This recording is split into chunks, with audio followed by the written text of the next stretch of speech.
इस मूवी में आप देखेंगे एक लड़की मुर्दा घर में फंस जाती है और वहाँ उसे पता चलता है कि यहाँ तो कुछ और ही चल रहा है। उसे खुद की जान बचानी मुश्किल हो जाती है। वहाँ वो क्या देखती है और उसके साथ क्या क्या होता है, जानने के लिए मूवी एंड तक देखें।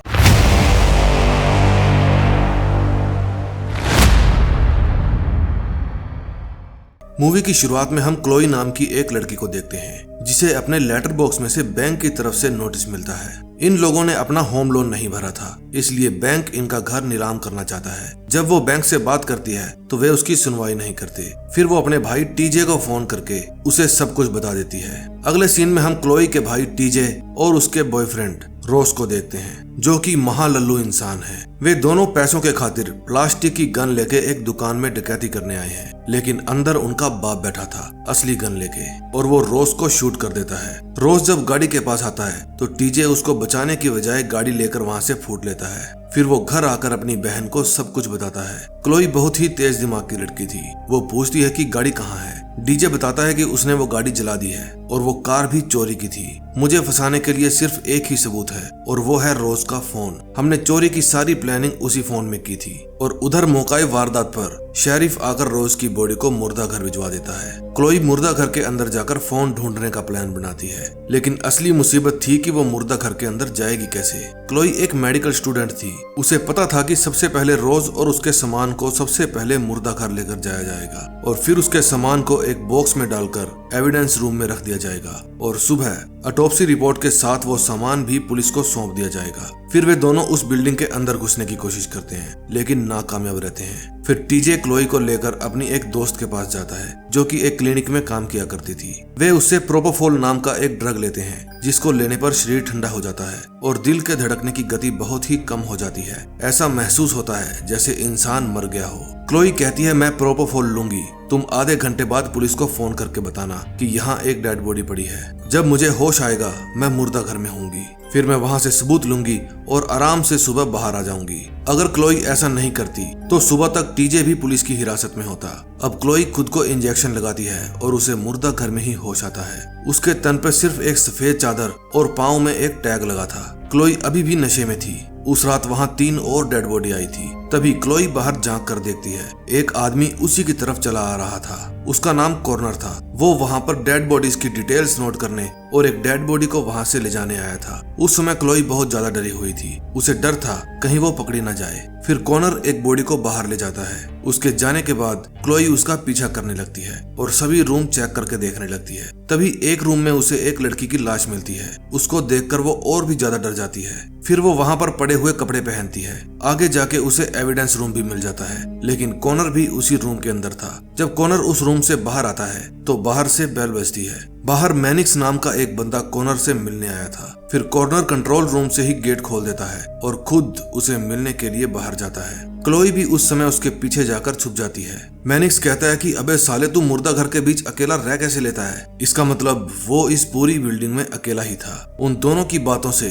क्लोई को पता चल जाता है कि ये बंदा यहाँ पर बॉडी के पार्ट्स लेने के लिए आया है और एक जवान लीवर अर्जेंट चाहिए, ऐसा कहकर वो वहाँ से चला जाता है। उसके जाने के बाद कॉर्नर सभी दरवाजे अच्छे से बंद कर देता है। फिर उसके जाने के बाद क्लोई ऑटोप्सी रूम में जाती है और वहाँ उसे उसके बॉयफ्रेंड रोज की बॉडी मिलती है। उसे देखकर वो रोने लगती है। कॉर्नर ने उसका एक लीवर निकाल लिया था, लेकिन वो मरा नहीं था, जिंदा था। फिर क्लोई उसे शांत करती है और कहती है कि तुम शोर मत करो, मैं चाबी का इंतजाम करती हूँ, फिर हम दोनों यहाँ से निकल जाएंगे। दूसरे रूम में कॉर्नर किसी की बॉडी पार्ट निकालने से पहले अपनी घड़ी, अंगूठी और कीज निकाल कर रख देता है और अपने काम पर लग जाता है। कॉर्नर के हाथ में जो कटर था उसकी आवाज बहुत ही तेज थी। उस आवाज का फायदा उठाकर क्लोई वहाँ आती है और चुपके से चाबी उठाकर ले जाती है। फिर वहाँ से भागकर वो रोज के पास जाती है और उसे अपने साथ चलने के लिए कहती है। वे दोनों मेन गेट की तरफ भागते हैं। उधर कॉर्नर की नजर उस ट्रे पर जाती है जहाँ उसने चाबियां रखी थी। फिर वो चाबियां ढूंढने लगता है। इतने में क्लोई और रोज बिल्डिंग के एंट्री गेट पर पहुंच जाते हैं और क्लोई दरवाजा खोलने लगती है। कॉर्नर सीसीटीवी में से देख लेता है कि वे दोनों एंट्री गेट के पास हैं और एक बेहोशी की गैस लेकर उन्हें पकड़ने के लिए जाता है। रोज हौसला हार चुका था। वो कहता है कि तुम अकेले ही चली जाओ, मैं यहाँ से जिंदा नहीं जा पाऊंगा। क्लोई दरवाजा खोल लेती है और रोज को उठाने की कोशिश करती है, लेकिन तभी वहाँ कॉर्नर आ जाता है और बेहोशी की गैस से उन दोनों को बेहोश कर देता है। जब क्लोई को दोबारा होश आता है तो वो एक स्ट्रेचर के ऊपर बंधी हुई थी और उसके साथ ही दूसरे स्ट्रेचर पर रोज भी लेटा हुआ था, जो कि अब तक बेहोश था। क्लोई कॉर्नर को कहती है कि हमें जाने दो।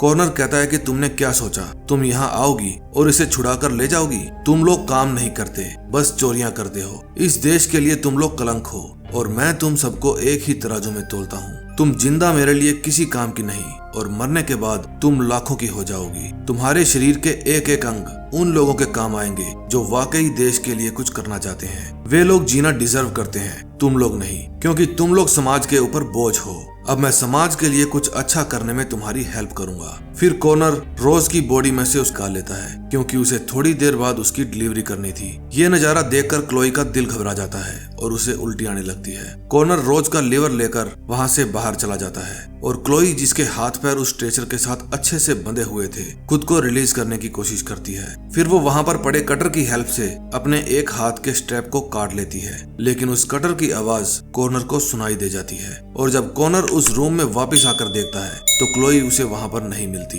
फिर वो एक बड़ा सा चाकू लेकर क्लोई को ढूंढने की कोशिश करता है और जब क्लोई वहां पर नहीं मिलती तो वो उसे ढूंढने के लिए बाहर चला जाता है। फिर क्लोई वहां पड़ा हीलियम गैस का सिलेंडर उठाती है और एविडेंस रूम के लॉक को तोड़ के उसके अंदर चली जाती है। वो उस बॉक्स को ढूंढ लेती है जिसमें रोज का सामान पड़ा था। उसमें वही प्लास्टिक वाली गन भी थी, लेकिन तभी वहां पर कॉर्नर आ जाता है। क्लोई छिप जाती है और कॉर्नर बॉक्स में से रोज का फोन निकाल लेता है। क्लोई उसके ऊपर गन फोड़ करके कहती है, ये फोन मुझे दे दो। कॉर्नर कहता है कि हम कभी भी असली गन अनअटेंडेड नहीं छोड़ते।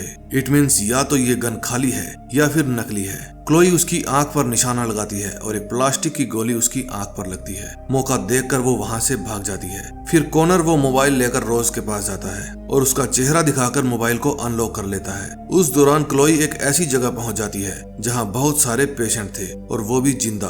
कॉर्नर उनके शरीर में से हर रोज कोई न कोई अंग निकाला करता था, इसलिए उसने उनको जिंदा रखा हुआ था ताकि जरूरत पड़ने पर उनके और भी अंग निकाल सके। तभी कॉर्नर माइक पर कहता है कि तुम्हारा भाई भी समाज पर एक धब्बा है, तुम उसको बचाना चाहती हो और मेरी निगाह में वो एक अपराधी है जिसकी सजा सिर्फ मौत होनी चाहिए। लेकिन क्लोई कॉर्नर के ऑफिस में चली जाती है और वहां लगे फोन से अपने भाई को फोन करके कहती है, शायद मैं यहाँ से जिंदा बाहर नहीं आ पाऊंगी, लेकिन तुम ये शहर छोड़कर चले जाओ। लेकिन तभी वहां पर कॉर्नर अपना डॉग लेकर आ जाता है। वो डॉग क्लोई के पीछे पड़ जाता है और क्लोई वहां से भागकर बाहर चली जाती है। बिल्डिंग के बाहर टीजे शेरिफ को फोन करता है और उसे सारी बात बता देता है। फिर शेरिफ उसकी मदद करने के लिए मुर्दा घर के अंदर चलने को कहता है। बिल्डिंग के अंदर डॉग क्लोई के पीछे पड़ा था और वो अपना पीछा छुड़ाने के लिए वहां डिब्बे में पड़ा रोज का लीवर एक रूम में फेंक देती है और जैसे ही कुत्ता उस रूम में जाता है क्लोई दरवाजा बंद कर देती है। फिर क्लोई भागकर सिक्योरिटी रूम में जाती है। वो देखती है कि उसका भाई शेरिफ को अपने साथ लेकर आया है और वो वहां से बटन दबाकर अंदर आने के दरवाजे खोल देती है। फिर वो खुद भागकर एंट्री गेट के पास जाती है और शेरिफ को वहां से बाहर चलने के लिए कहती है।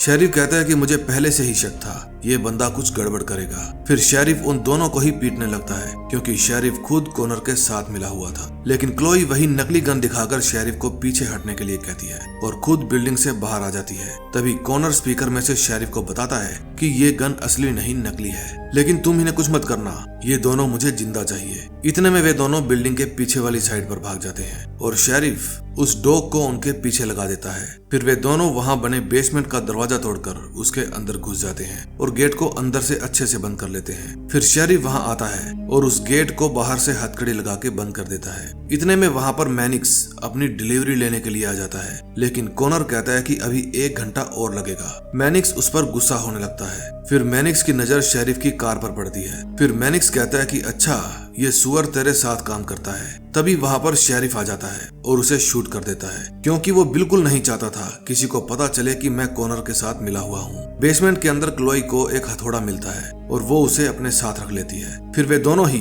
वहां लगी वेंटिलेशन पाइप के अंदर घुस जाते हैं। वे चलते चलते ऑटोप्सी रूम तक पहुंच जाते हैं। वहां शेरिफ और कॉर्नर मैनिक्स की मौत का इल्जाम क्लोई और टीजे के ऊपर ही डालने वाले थे। फिर कॉर्नर कहता है कि जल्दी से उन दोनों को ढूंढो, हमें 1 घंटे के अंदर अंदर लीवर चाहिए। फिर कॉर्नर मैनिक्स के बॉस के पास फोन करता है और कहता है कि उसे गलती से गोली लग गई है तुम लीवर लेने के लिए किसी और को भेज दो। फोन पर जो आदमी था वो कहता है कि इसकी डिलीवरी अब तुम करोगे, लेकिन तभी कॉनर की नजर सीसीटीवी पर पड़ती है। वो देखता है कि क्लोई और टीजे मैनिक्स को खींचकर वेंटिलेशन पाइप में ले जा रहे हैं। फिर वे तीनों ही उस जगह से बाहर निकलते हैं जहां और भी जिंदा लोग मौजूद थे, लेकिन तभी वहां शेरिफ आ जाता है और टीयर गैस छोड़ देता है। क्लोई उन दोनों को ऑक्सीजन टैंक देकर कहती है, तुम जल्दी से यहाँ से निकलो, मैं इनको चकमा देकर बाहर आती हूँ। टीजे मैनिक्स को कहता है, मैं तुम्हारी बाहर चलने के लिए हेल्प करूंगा, लेकिन बदले में तुम्हें $25,000 देने पड़ेंगे। मैनिक्स मान जाता है। फिर कॉनर भी वहां आ जाता है। वे सभी छिप जाते हैं। जब शेरिफ टीजे के पास से गुजरता है तो वो चुपके से खड़ा होता है और उसके ऊपर वार करने ही वाला था, तभी कॉनर आ जाता है और उसे शॉक देकर बेहोश कर देता है। उस गैस के कारण क्लोई की भी हालत बहुत खराब थी। तभी उसके सामने शेरिफ आ जाता है। फिर वो सिलेंडर को उसके सामने उल्टा रखती है और उसके बर्नर पर हथौड़ा मारती है। सिलेंडर उड़कर सीधा शेरिफ के मुंह पर लगता है और उसकी वहीं पर मौत हो जाती है। अब शेरिफ की मौत से कॉनर भी घबरा जाता है। फिर वो वहां पर मौजूद सभी पेशेंट्स को गोली मार देता है। फिर वो टीजे को पकड़कर अपने साथ ले जाता है क्योंकि उसे एक लीवर की डिलीवरी करनी थी। कॉनर कहता है कि क्लोई, मेरे पास सबकी मौत का जवाब है, लेकिन शेरिफ की मौत का कोई जवाब नहीं। अब मुझे लगता है कि मुझे भी ये जगह छोड़कर जाना पड़ेगा। तभी क्लोई वहां आ जाती है और कॉनर छिप जाता है। क्लोई अपने भाई टीजे को होश में लाने की कोशिश करती है, लेकिन पीछे से कॉनर आकर उसे पकड़ लेता है। वो उसे मारने ही वाला था कि इतने में क्लोई उसके चेहरे पर हीलियम गैस छोड़ देती है और उसका आधा चेहरा बर्फ के जैसे जम जाता है। फिर क्लोई उसके मुंह पर जोर से सिलेंडर मारती है और उसका आधा चेहरा टूटकर बिखर जाता है। अब कॉनर पागल हो जाता है और एक बड़ा सा चाकू लेकर क्लोई के पीछे पड़ जाता है, लेकिन तभी वहां पर मैनिक्स आ जाता है और एक चाकू से कॉनर का काम तमाम कर देता है और बचा कुचा काम क्लोई तमाम कर देती है। अब वहां पर मैनिक्स, क्लोई और टीजे ही बचे थे। टीजे कहता है कि लाओ $25,000, मैंने तुम्हारी जान बचाई है। लेकिन मैनिक्स कहता है कि जान तो मैंने तुम्हारी बचाई है, चलो मैं फिर भी तुम्हें 25,000 दे दूंगा, लेकिन इसके लिए तुम्हें मुझे एक लीवर देना होगा। अब इन दोनों भाई बहनों को पैसे की जरूरत तो थी, इसलिए क्लोई जाकर कॉनर का ही दिल निकालकर मैनिक्स को दे देती है और बाहर घूम रहे डॉगी को बिल्डिंग के अंदर बंद करके वे तीनों वहां से बाहर चले जाते हैं। मैनिक्स उसके अकाउंट में $25,000 ट्रांसफर कर देता है। क्लोई कहती है कि तुम्हें डॉक्टर की जरूरत है। मैनिक्स कहता है, वहीं तो जा रहा हूँ, चलो तुम लोगों को भी ड्रॉप कर देता हूँ। फिर वे दोनों भाई बहन मैनिक्स की कार के पीछे बैठ जाते हैं और वहां से बचकर निकल जाते हैं। अब उस बिल्डिंग के अंदर डॉग को छोड़कर कोई भी जिंदा नहीं बचा था और ये मूवी यहीं पर एंड हो जाती है। दोस्तों, मूवी का नाम था प्ले डेड और इसकी फुल डिटेल आपको डिस्क्रिप्शन में मिल जाएगी। अगर मूवी एक्सप्लेनेशन अच्छी लगी हो तो प्लीज वीडियो को लाइक करें और चैनल को सब्सक्राइब करें। हम मिलेंगे नए दिन नई स्टोरी के साथ, तब तक के लिए बाय बाय।